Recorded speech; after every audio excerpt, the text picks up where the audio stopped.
Waste Bengal के एक छोटे से गांव में नदी के किनारे रहती थी मीरा नाम की एक साहसी महिला। उसका जीवन साधारण था, लेकिन उसके सपने बहुत बड़े थे।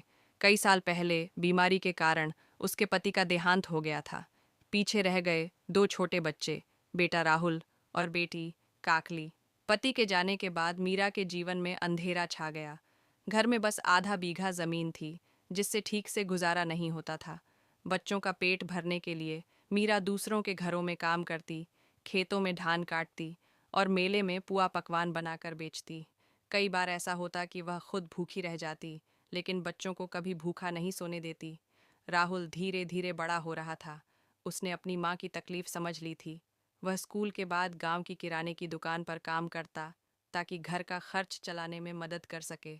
काकली पढ़ाई में बहुत तेज थी। उसका सपना था कि वह बड़ी होकर शिक्षिका बने, लेकिन गांव के कुछ लोग कहते, लड़की होकर इतनी पढ़ाई क्यों? मीरा हमेशा एक ही बात कहती, शिक्षा ही तुम्हारी असली ताकत है। एक साल गांव में भयानक बाढ़ आई। उनका कच्चा घर टूट गया। चारों तरफ पानी ही पानी था। ऐसा लगा जैसे सब कुछ खत्म हो गया हो। लेकिन मीरा ने हार नहीं मानी। गांव वालों की मदद से फिर से छोटा सा घर बनाया गया। राहुल ने फैसला किया कि वह शहर जाकर काम करेगा, ताकि बहन की पढ़ाई कभी ना रुके।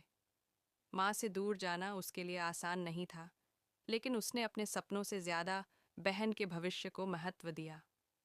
कुछ सालों बाद काकली ने अच्छे अंकों से पढ़ाई पूरी की और कॉलेज में दाखिला लिया। आगे चलकर वह एक स्कूल में शिक्षिका बन गई। राहुल को भी एक स्थायी नौकरी मिल गई। जब उसने अपनी पहली तनख्वाह माँ के हाथ में रखी, तो मीरा की आंखों में खुशी के आंसू आ गए। वह आंसू मेहनत, त्याग और जीत के थे। आज वह छोटा सा परिवार खुशहाल है। काकली गांव की लड़कियों के लिए प्रेरणा बन चुकी है। राहुल अपने गांव में छोटा सा व्यवसाय शुरू कर चुका है। और मीरा, वह अब भी सादगी से रहती है, लेकिन उसके चेहरे की मुस्कान बताती है कि संघर्ष ने उसे और भी मजबूत बना दिया है।